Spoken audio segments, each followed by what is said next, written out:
Merci Luc, merci Jess. J'étais à Saint-Jean la semaine passée. Ceux qui... Oh, merci. J'ai connu le Seigneur à Saint-Jean. Ça fait, vous savez, ça fait longtemps, je suis rendu vieux. 51 ans. C'était plaisant de voir deux personnes dans l'assistance qu'on était sauvés la même année. Hein, un de ceux-là, c'est le frère Agile, Daniel Séguin. C'était agréable de revoir des gens, puis évidemment la famille Lortie qui était là au tout début quand que j'ai connu le Seigneur. Puis c'est tellement plaisant. J'étais content de voir des gens que ça faisait longtemps que je connais. J'étais aussi content de voir quelques-uns que je connaissais pas. Et ça aussi, c'est plaisant de voir. Ah, il y avait quelques gens, je les avais jamais vus, c'était la première fois. Je rends grâce à Dieu pour ça, pour une Église qui se tient debout, qui prêche l'Évangile depuis tant d'années. Et puis, gloire à Dieu, c'était agréable.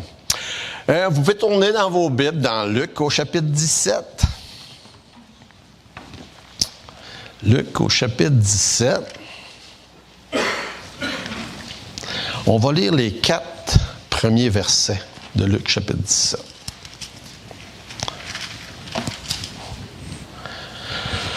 Jésus dit à ses disciples, « Il est impossible qu'il n'arrive pas de scandale, mais malheur à celui par qui ils arrivent. Il vaudrait mieux pour lui qu'on mette à son cou une pierre de moulin et qu'on le jette dans la mer, que s'il scandalisait un de ses petits. Prenez garde à vous-même. Si ton frère a péché, reprends-le. Et s'il se repent, pardonne-lui. Et s'il a péché contre toi 7 fois dans un jour et que 7 fois il revienne à toi disant « Je me repens », tu lui pardonneras. Les apôtres... je vais lire le verset 5 parce que ça vaut la peine. Les apôtres dirent au Seigneur « Augmente-nous la foi ». Quand Jésus leur a dit ça, il a dit « Ouais, je pense qu'on va avoir de la misère. » Hein? Ça va ensemble. Fait que j'ai mis un titre,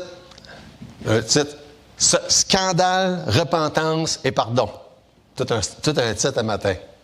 Scandale, repentance et pardon. Puis là, encore une fois, je ne me rappelle pas si j'ai prié. Je pense que non. Pas drôle, hein? Ouais, c'est ça. J'oublie plus de choses à chaque jour que j'en sais. On va prier. Notre Dieu, merci pour tout ce que tu fais pour nous, jour après jour. Merci dans ta grâce, dans ta miséricorde, que tu as planifié, préparé, imaginé un plan de salut extraordinaire. Combien tu es bon, combien tu es merveilleux. On veut te dire merci, on veut te rendre grâce, te louer ce matin. On te prie que ta parole parle à nos cœurs, que ce ne soit pas celui qui est en avant qui parle, mais que ce soit toujours toi, au travers de ta parole, avec ton Esprit Saint. On a tellement besoin de toi jour après jour. Parle-nous, Seigneur. Dans le nom de Jésus. Amen. Donc, oui, c'est un titre qui, quand on lit ces versets-là, c'est de ça dont Jésus parle. C'est important de faire un petit peu de recul pour se rappeler qu'est-ce qui est en cause. Parce que quand on recule au chapitre 9, on va lire quelques versets au chapitre 9, verset 22. Il ajouta qu'il fallait que le Fils de l'homme souffrit beaucoup, qu'il fût rejeté par les anciens, par les principaux sacrificateurs et par les scribes, qu'il fût mis à mort et qu'il ressuscita le 3e jour. Verset 31. Qui apparaissait dans sa gloire, parlait de son départ et qu'il a accompli à Jérusalem. Oh, ça sonne un peu drôle, là. Verset 44. Pour vous, écoutez bien ceci. Le Fils de l'homme doit être livré entre les mains des hommes. Verset 45. Mais les disciples ne comprenaient pas cette parole. Elle était voilée pour eux, afin qu'ils n'en eussent pas le sens. Ils craignaient de l'interroger à ce sujet. Lorsque le temps, verset 51, lorsque le temps où il devait être enlevé du monde approcha, Jésus prit la résolution de se rendre à Jérusalem. Ça c'est important que tout le reste qui suit après, là, il est influencé, impacté par ça. Jésus lui dit, il faut que j'aille à Jérusalem, je vais être crucifié, je vais mourir, je vais ressusciter le 3e jour. Puis là, ça dit au verset 51, Jésus prit la résolution de s'en aller à Jérusalem. Pour faire quoi? Pour faire ça. Et le reste, Tout le long, on voit à partir du chapitre 9, Jésus est en train de préparer ses disciples pour ça. Préparer pour ce qui s'en vient plus tard, préparer pour ce qu'ils vont vivre lorsque Jésus va mourir, mais surtout et aussi pour les préparer pour qu'est-ce qu'eux vont avoir à faire face après. Puis quand on arrive dans le chapitre 17, bien, ça en est encore là, il y a plusieurs éléments qu'on va voir à mesure qu'on avance dans le chapitre 17, où Jésus est graduellement en train de préparer ses disciples. C'est un jour, vous allez avoir à faire face à telle ou telle chose. Puis comme on vient de le lire tantôt dans les premiers versets du chapitre 17, il dit, il va y avoir des scandales. Là, vous dites, attends un peu, voyons donc. Moi, là, je suis chrétien, là. Je pensais que tous les chrétiens étaient parfaits, moi. Ça se peut pas. Des scandales. Eh oui, malheureusement, Jésus dit à ses disciples, il est impossible, verset 1, il est impossible qu'il n'y en a pas. Impossible qu'il n'y en ait pas. Quand on vient au Seigneur, on ne s'attend pas à ça. Hein? Personne ne s'attend à ça. Je dis, ben non, on est nés de nouveau, on est des chrétiens, on aime le Seigneur. Il n'y a pas personne qui peut faire de quoi de si grave qu'on appellerait des scandales. Mais malheureusement, ça ne prend pas toujours nécessairement longtemps où est-ce qu'on perd nos illusions. On dit, moi, en fait, ça arrive des fois. Il va y avoir des scandales. Même quand Jésus dit, il est impossible qu'il n'en arrive pas. Maintenant, la question, puis c'est important d'y répondre, de quoi Jésus parle quand il parle de scandale? Hein? De quoi? On se rend compte quand on fait une étude de mots, puis dans la langue originale, que ça parle de plein de choses différentes. Pas juste une chose. D'ailleurs, l'expression scandale qui est employée là, si on regarde la signification du mot dans la langue originale, je vais vous lire là, une partie de la définition. Ça dit le bâton mobile ou une détente d'un piège. Vous savez comment... avez-vous ça dans la tête, là? Imaginez là, les espèces de pièges rudimentaires où on aurait un genre de boîte avec un appât à l'intérieur, puis un bâton qui tient la boîte ouverte, puis quand on voit le petit animal rentrer pour aller prendre la nourriture, on a une corde, puis on tire, puis le bâton tombe, puis la boîte se ferme. Hein? C'est de ça là, dont on parle dans la définition. Une trappe, un piège, tout obstacle placé sur le chemin et faisant tomber quelqu'un, une pierre d'achoppement, une occasion de chute. Vous voyez là, ça c'est des expressions qu'on entend à plusieurs reprises dans la Bible. C'est la même chose. Scandale, pierre d'achoppement, occasion de chute, un rocher qui fait trébucher. Quand on était en Espagne l'automne passé, puis qu'on montait les escaliers, puis il y en avait une marche qui n'était pas à la même hauteur que les autres, on se plantait tous chacun de notre tour. Hein? C'est de ça dont on parle. Un obstacle quelconque qui va faire tomber quelqu'un. Excusez. En résumé, toute personne ou toute chose par laquelle quelqu'un est amené à l'erreur ou au péché. Ça en couvre large. Toute personne ou toute chose par laquelle quelqu'un est amené à l'erreur ou au péché. Fait, selon le contexte, c'est ce qui fait tomber quelqu'un ou celui qui fait tomber quelqu'un. Et encore là, on pourrait donner plein d'exemples. On va voir quelques passages où est-ce que l'expression est employée. Romains chapitre 11. Romains 11 et le verset 9.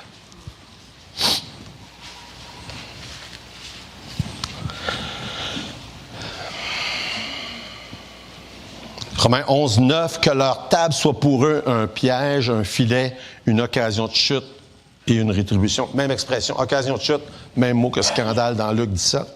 Romains 14 et le verset 13.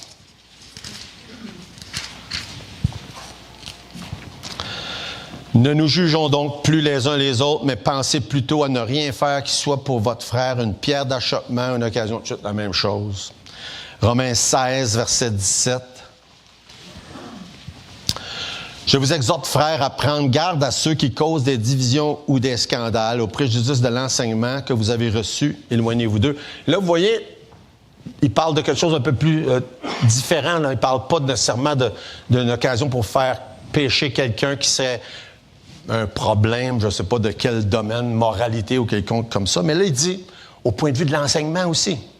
Ça peut s'appliquer au niveau de l'enseignement aussi. Fait que généralement, on parle de quoi? On parle d'un comportement malsain, un péché qui va avoir un effet néfaste sur les autres, mais comme on va voir tantôt, sur nous autres aussi. OK?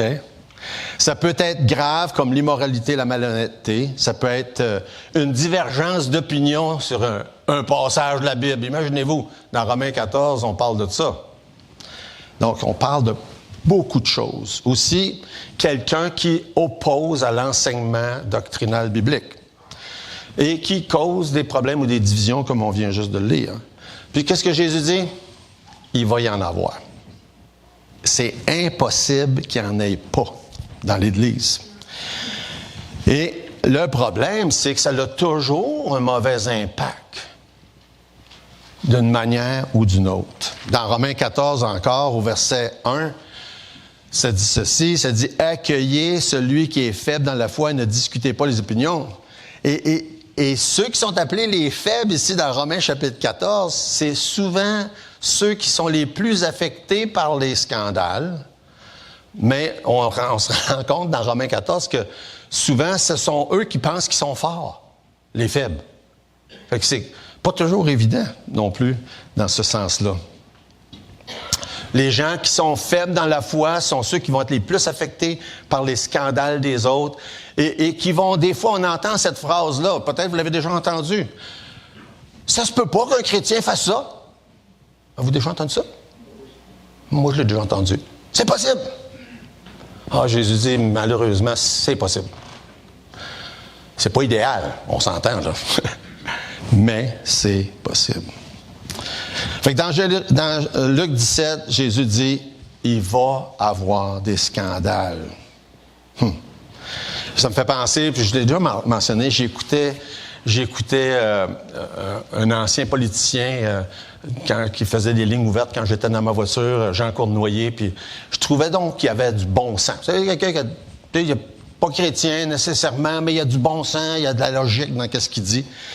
Puis il répétait une phrase souvent, il disait « Où est-ce qu'il y a de l'homme, il y a de l'hommerie. » Puis là, en parlant des scandales ou des choses honteuses, par exemple. Puis moi, je me suis dit, ce que Jésus est en train de nous dire, là, dans Luc 17, c'est où est-ce qu'il y a des pécheurs, il y a des péchés. Hein? C'est pas mal ça. Où est-ce qu'il y a des pécheurs, il y a des péchés. Il dit, c'est impossible qu'il n'y en aura pas, il va y en avoir. Mais évidemment, Jésus donne des avertissements très, très sévères. Probablement qu'on ne le fera pas, là. Mais on pourrait prendre longtemps, là, puis que plein de vous pourriez raconter des histoires de scandales que vous avez eu vent ou bien vu ou connu depuis que vous êtes chrétien. Hein? Je pense que la plupart, vous en avez vu ou entendu. Ceux qui sont ici depuis longtemps, on a juste à mentionner le nom d'une ville autour. Hein? Windsor. Tout de suite, la plupart de ceux qui sont ici depuis longtemps ou qui sont au Québec depuis longtemps ont entendu Windsor. Hein? Scandale. Toutes sortes de choses qu'on pourrait mentionner qui se sont passées. Et moi, malheureusement, j'ai comme mijoté ces affaires-là cette semaine. Puis il m'en est venu plein d'autres à l'esprit, là. Un pasteur que je connais bien qui a amené son église en cours. Scandale, épouvantable. Poursuit l'église en justice pour de l'argent. Imaginez-vous. Des pasteurs qui ont été en prison à cause d'abus. Scandale. Un pasteur de l'Ontario que j'ai connu bien s'est suicidé parce qu'il avait été infidèle, puis quand la personne avec qui il était infidèle voulait publiquement se repentir, il trouvait ça trop difficile. Il s'est suicidé à la place. Scandale épouvantable. Et en tout cas, je me suis dit, c'était peut-être pas une bonne idée de donner des exemples, parce que là, il y en a plein qui vont commencer à penser à toutes sortes d'exemples qu'eux ont expérimentés au travers des années. Mais parfois, il y a des gros scandales. Là, j'ai mentionné des gros, là. Mais l'expression qui est là, c'est pas exclusivement pour des gros scandales. Pierre d'achoppement, là, rocher de scandale, ça peut être quelque chose de bien petit aussi. Et des fois, on pense juste aux grosses affaires. Mais qu'est-ce que Jésus est en train de parler? Il dit, il va y avoir des scandales de tout, les petits comme les gros, au travers de la vie d'une Église, par exemple. Et quand ça donne une occasion de chute à quelqu'un, on ne le mesure pas par la grosseur du scandale. On le mesure par la quantité de dommages que ça cause. Ça ne prend pas un gros scandale pour causer des gros dommages. Fait que des fois, on peut penser que notre comportement, notre attitude, nos paroles sont pas si graves que ça, mais peuvent causer de graves dommages au point de vue de scandale ou de pierre d'achoppement dans le contexte que Jésus parle ici. Fait que donc, le mot scandale, je pense que si on veut vraiment cerner quoi que ce soit qui cause un préjudice à quelqu'un. Là, quand on prend cette définition-là, on se rend compte que ça englobe pas mal plus que les choses dont j'ai parlé tantôt qui sont, qu'on dirait, graves. Quoi que ce soit qui cause un préjudice à quelqu'un. Fait que dans Matthieu chapitre 18, on va tourner là juste quelques minutes. Parce que Matthieu chapitre 18, c'est parallèle avec Luc chapitre 17. Mais il y a vraiment une emphase différente dans Matthieu 18. Plusieurs emphases différentes. Il y a beaucoup plus de détails. Dans Luc 17, il y a une petite phrase, ou près, quelques petites phrases. Dans Luc 18, il élabore plein de facettes de ça. Puis l'emphase est un peu différente dans Matthieu 18, comme on va le voir plus tard. Il parle de scandale en rapport avec le monde. Puis dans Luc 17, c'est plus entre chrétiens. Fait que ça, c'est une emphase différente. Donc, versets 8 et 9, dans Matthieu 18, ça dit « Si ta main ou ton pied sont pour toi une occasion de chute », même expression, « coupe-les, jette-les loin de toi. Mieux vaut pour toi entrer dans la vie boiteux ou manchot que d'avoir 2 pieds ou 2 mains et d'être jeté dans le feu éternel. » Vous savez là, que Jésus ne dit pas ça littéralement. Tout le monde? Tout le monde a compris? Jésus parle comme ça. Jésus parle au sens figuré souvent. Comme par exemple, il dit qu'il faut manger mon corps et boire mon sang. On sait que Jésus n'est pas en train de parler de ça littéralement, c'est au sens figuré. Même chose. Jésus parle comme ça. Mais quand même, quand on voit cette expression-là, il parle du fait qu'une occasion de chute ou un scandale peut être pour nous-mêmes. Il dit, coupe ton pied s'il faut, coupe ta main s'il faut. Autrement dit, débarrasse-toi de ce qui te cause une occasion de chute. Il parle au sens figuré. Mais il veut qu'on s'en débarrasse pour ne pas être une occasion de chute. Pour un non-croyant qui n'est pas prêt à abandonner quelque chose qui l'empêche de venir au Seigneur, ça peut être ça. Ça peut être ça. Pour un croyant, excusez, chance que j'ai de l'eau. Pour un croyant,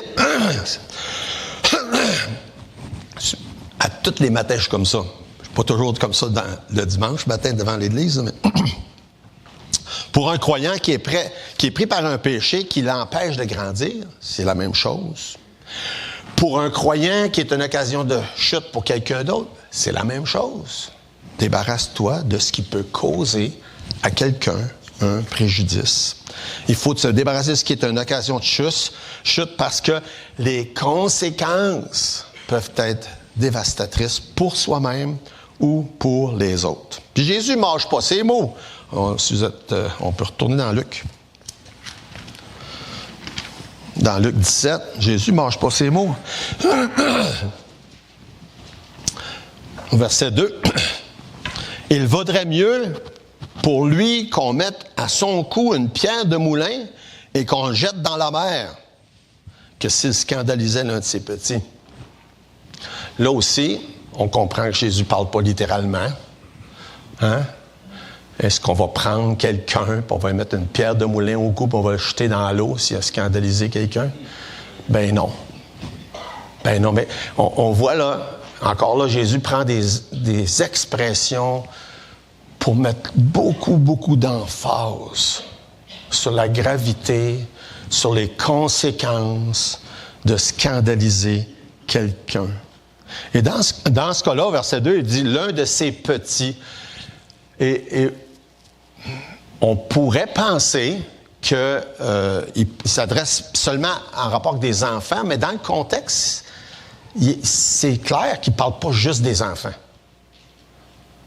Fait que l'expression de ses petits, ça pourrait être possiblement des nouveaux chrétiens. Ça pourrait être possiblement des gens plus faibles dans la foi. Ça pourrait être probablement n'importe quelle personne qu'on connaît. Quand il parle un de ses petits dans le contexte. Dans d'autres contextes, c'est clair qu'il parle des enfants, mais pas là. Quand il dit l'un de ses petits. Ça inclut à peu près n'importe qui pourrait tomber à cause de quelque chose que moi j'ai fait. C'est ça que ça veut dire. Fait que Jésus dit, réalise que c'est grave. Et des fois, on ne le réalise pas jusqu'à quel point. Puis quand Jésus dit, vaudrait mieux qu'on mette une pierre de moulin à son cou et qu'on le jette au fond de la mer, Jésus veut qu'on réalise que c'est grave. C'est ça qu'il veut. Il veut qu'on réalise. On ne peut pas se permettre de faire n'importe quoi puis de dire n'importe quoi qui peut avoir des conséquences néfastes chez quelqu'un d'autre. Comme vous dites, là, si vous faites l'étude du mot, là, on parle des choses extrêmement graves jusqu'à des choses mineures, inclus dans ça. Quand l'avertissement de Jésus dit « Prenez pas ça à la légère ». On ne peut pas être indifférent face à ce que... Et des fois, d'avoir une attitude un peu nonchalante. « Tant pis, moi, c'est comme ça que je pense. Tant pis, mais moi, ça me fait du bien. Ou ça m'a fait plaisir. Tant pis si l'autre, ça l'a dérangé. » Jésus dit, non, on ne peut pas penser comme ça. On ne peut pas être indifférent. Faire ce qui nous plaît, ce qui fait notre plaisir, sans penser aux conséquences, pour nous, parce qu'il y a les deux, et pour les autres. Puis l'idée, comme c'est clair, on va tous avoir à rendre compte à Dieu un jour. On va tous. Romains 14 encore. Verset 13. Ne nous jugeons donc plus les uns les autres, mais pensez plutôt à ne rien faire qui soit pour votre frère une pierre d'achoppement ou une occasion de chute. On parle de la même chose. Puis je voudrais continuer sur la première partie du verset 13 pour notre prochain point. Quand il dit « Ne nous jugeons pas donc plus les uns les autres, mais plutôt... » Parce que le troisième point dans le verset 3 du chapitre 17, c'est « Prenez garde à vous-même. » Prenez garde à vous-même. Souvent, on met toute l'emphase sur la deuxième partie du verset 3. Puis on ne met pas beaucoup d'emphase sur la première partie. Mais Jésus met plus d'emphase sur la première partie. Prenez garde à vous-même. Puis ailleurs aussi, dans plein d'autres passages, prenez garde à vous-même. L'emphase de Jésus, c'est prenez garde à vous-même. C'est facile de voir ce qui se passe de mal chez les autres. Mais on ne voit pas toujours ce qui se passe de mal chez nous. c'est un principe qui revient partout dans les Écritures. Hein? Garde ton cœur plus que toute autre chose. Prenez garde à vous-même. Prends garde à toi. Premièrement, prends garde à toi pour pas que tes problèmes deviennent une occasion de chute pour toi. Il dit, mieux tu te coupes le bras. Mais prends garde à toi pour pas que tes problèmes fassent une occasion de chute pour d'autres, pour les petits. Il vaudrait mieux qu'on te mette une pierre de moulin et qu'on te jette dans la mer. On comprend que Jésus parle de choses extrêmes, là? Dans les conséquences, mais pas nécessairement dans les gestes primordiaux. Proverbe 4, 23, garde ton cœur plus que toute autre chose. Comment est-ce qu'on fait ça? Comment est-ce qu'on garde son cœur? Comment est-ce qu'on prend garde à soi-même? De deux manières. Facile. On fait attention à ce qui rentre, hein? Qui ne rentre pas des choses mauvaises, puis on s'assure qu'il rentre des bonnes choses. C'est assez simple quand même, hein? Fais attention qu'il ne rentre pas des mauvaises choses, puis on s'assure qu'il rentre des bonnes choses. On pourrait prendre plein d'exemples de comment on empêche des mauvaises choses de rentrer dans nous-mêmes ou dans notre cœur, puis nommons-les toutes, que ce soit ce qu'on voit, regarde, télé, Internet, musique, livre, conversation, mauvais conseils, etc., etc. Tout ça sont des sources de potentiel d'entrée des choses qui sont mauvaises. Et ça peut être aussi des sources d'entrée des bonnes choses. J'ai dit, prenez garde à vous-même. J'ai toujours beaucoup aimé Philippiens, chapitre 4, verset 8. Vous savez, peut-être pas tout le monde qui le sait, mais on a fait de l'école à la maison pendant 8 ans. Puis, on avait, je ne me rappelle plus où, mais en tout cas, on avait écrit ça en quelque part. C'est-tu en avant des bureaux des enfants? Philippiens 4, 8. Au reste, frères, que tout ce qui est vrai, tout ce qui est honnête, honorable, tout ce qui est juste, tout ce qui est pur, tout ce qui est aimable, tout ce qui mérite l'approbation, ce qui est vertueux et digne de louange, soit l'objet de vos pensées. Et là, on dit, bon, OK, on élimine les mauvaises sources, puis on entre les bonnes sources pour prendre garde à soi-même. Mais comment est-ce que ça se passe? Parce que pour prendre garde à soi-même, il faut qu'on soit capable, au travers de comment Dieu nous parle dans sa parole, puis des bons conseils ou des bons livres qu'on lit, de dire, OK, j'ai telle chose à régler, moi, dans ma vie. Puis se repentir, puis demander pardon. Et il faut entretenir, jour après jour après jour. Et, comme la Bible nous dit, ne permet pas que le soleil se couche sur ta colère, de régler les choses à chaque jour et de mettre en pratique dans sa vie les bons principes de la parole de Dieu au travers de la confession, la repentance, jour après jour. Prenez garde à vous-même, Jésus dit. Proverbe 28, je vais juste lire quelques versets rapidement. Proverbe 28, 13, celui qui cache ses transgressions ne prospère point, mais celui qui les avoue et les délaisse obtient miséricorde. Psaume 32, 5, je t'ai fait connaître mon péché, je n'ai pas caché mon iniquité, et tu as effacé la peine de mon péché. Psaume 51, évidemment, David, psaume de repentance. Ô Dieu, aie pitié de moi dans ta bonté, car je reconnais mes transgressions. 1 Jean 1, 9, si nous confessons nos péchés, il est fidèle et juste pour nous les pardonner. Il y en a des dizaines et des dizaines d'autres. Prenez garde à vous-même. C'est souvent une question d'orgueil et d'hypocrisie. Et là, on commence à voir dans la vie des autres les problèmes, mais on n'a pas pensé qu'on pouvait en avoir. Prenez garde à vous-même. Et ça devient sérieux si on se pense au-dessus de ça. Fait que Jésus, quand il adresse la question de « si ton frère a péché, reprends-le », ben, il dit « avant ça, prends garde à toi. Examine-toi. Règle qu'est-ce qu'il y a à régler. Et pense surtout pas que tu es plus fort ou meilleur que l'autre. Ça, c'est bien important. J'écoutais Frank Turek, je pense. Je l'ai probablement mentionné une couple de fois. Je l'écoutais cette semaine. Ça n'est jamais à écouter. Puis là, il parlait des excuses que les gens se donnent pour pas aller à l'Église. Puis il dit, des fois, les gens disent, « Ah ben moi, je ne vais pas à l'Église, il y a trop d'hypocrites. » Puis lui, il répond, « Ben, il y a toujours de la place pour un de plus. »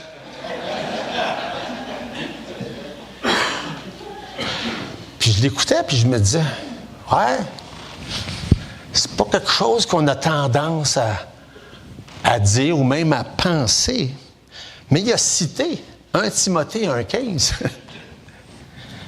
Où ce que Paul dit, c'est une parole certaine et entièrement digne d'être reçue, que Jésus-Christ est venu dans le monde pour sauver les pécheurs, dont je suis le premier.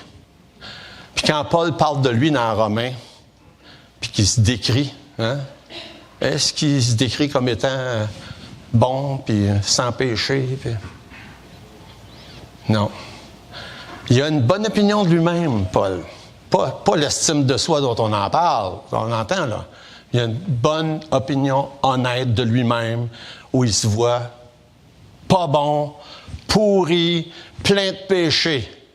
Puis quand il dit là, le premier, là, il veut dire le plus grand. Là. Puis il ne parle pas juste de ça de même. Là. Quand on lit ailleurs, il pense vraiment qu'il est comme ça. C'est de ça dont Jésus parle. Dans Matthieu 7, on connaît Matthieu 7, versets 3 à 5. « Pourquoi vois-tu la paille qui est dans l'œil de ton frère et n'aperçois-tu pas la poutre qui est dans ton œil? Hypocrite, ôte premièrement la poutre de ton œil, alors tu verras comment ôter la paille de l'œil de ton frère. » L'idée, là, c'est de prendre une hache. C'est ça que ça veut dire, pour ôter la poutre dans notre œil. Puis de prendre un mini bistouri avec des pinces minces pour enlever la paille dans l'œil de l'autre. N'est-ce pas que des fois on prend la hache pour enlever la paille dans l'œil de l'autre, mais on prend seulement le bistouri minuscule pour enlever la poutre dans notre œil?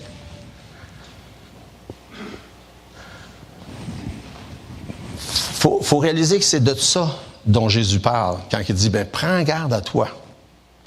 Prends pas la hache pour l'autre, puis le mini-pincette pour toi. Prends la hache pour toi et la mini-pincette pour l'autre. » Fait qu'il y a beaucoup d'avertissements pour ça. Romains 14, on est revenu là-dessus quelques fois, verset 10, verset 13. Il dit, « Prends garde à toi-même. » Là, on est rendu, c'est pas pire, on est rendu au 4e point déjà. Vous n'avez peut-être pas réalisé ça, là. Mais par amour, il faut reprendre les autres.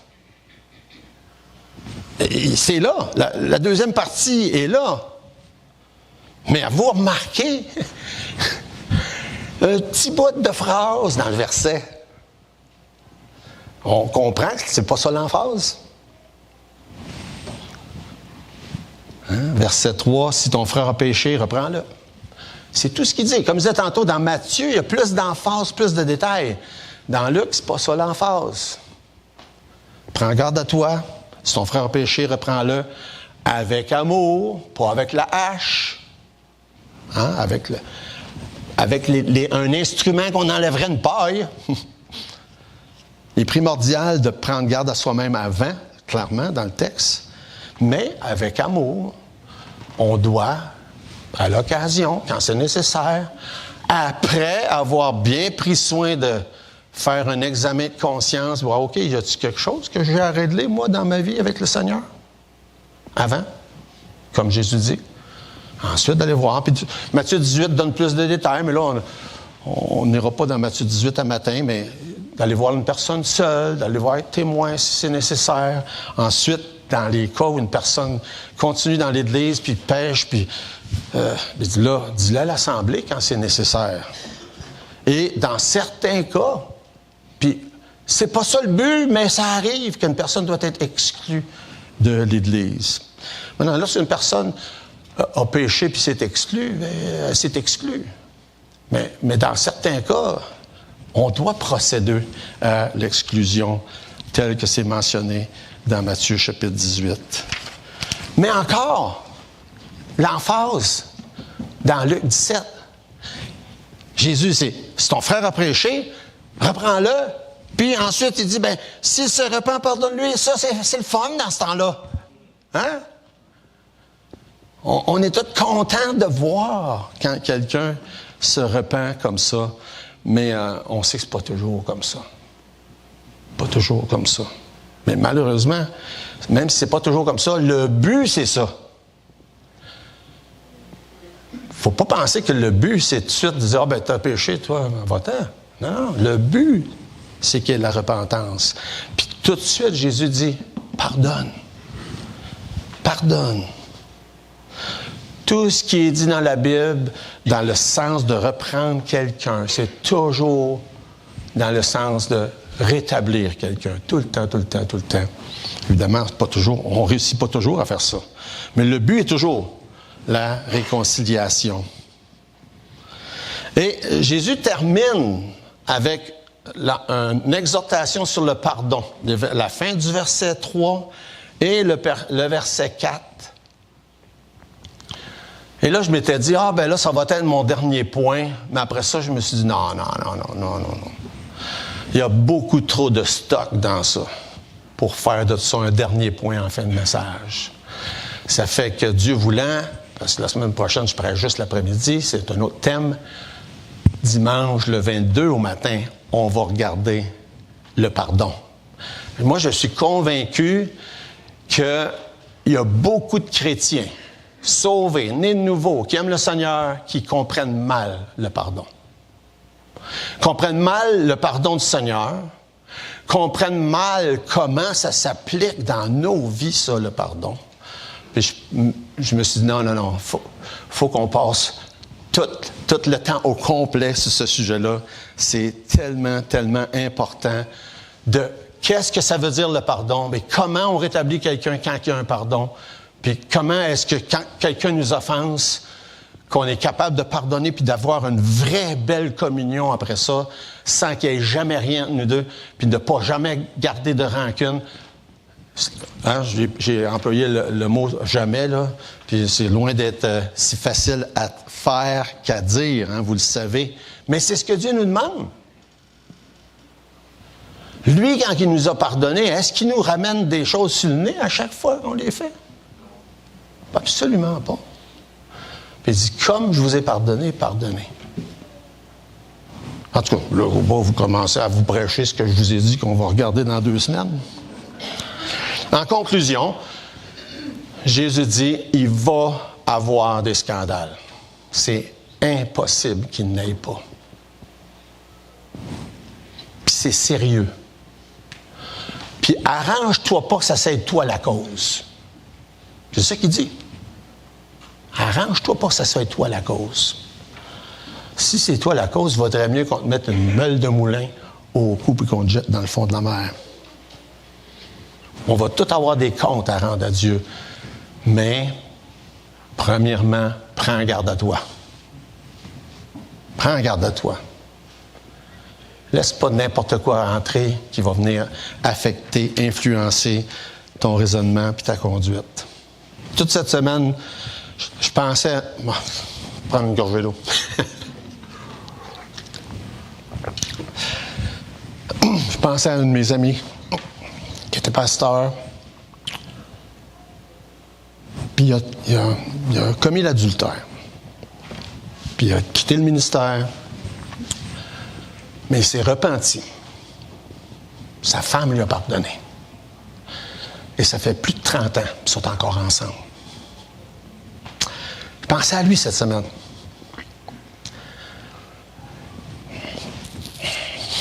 Je pensais à comment j'ai réagi quand j'ai entendu ça.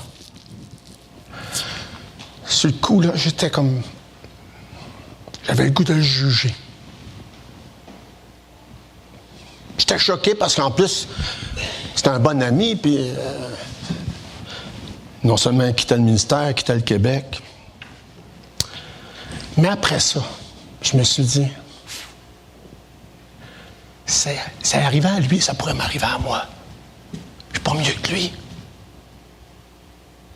Moi aussi, je suis un pécheur. Dans 1 Corinthiens 10-12, ça dit que celui qui croit être debout prenne garde. prenons garde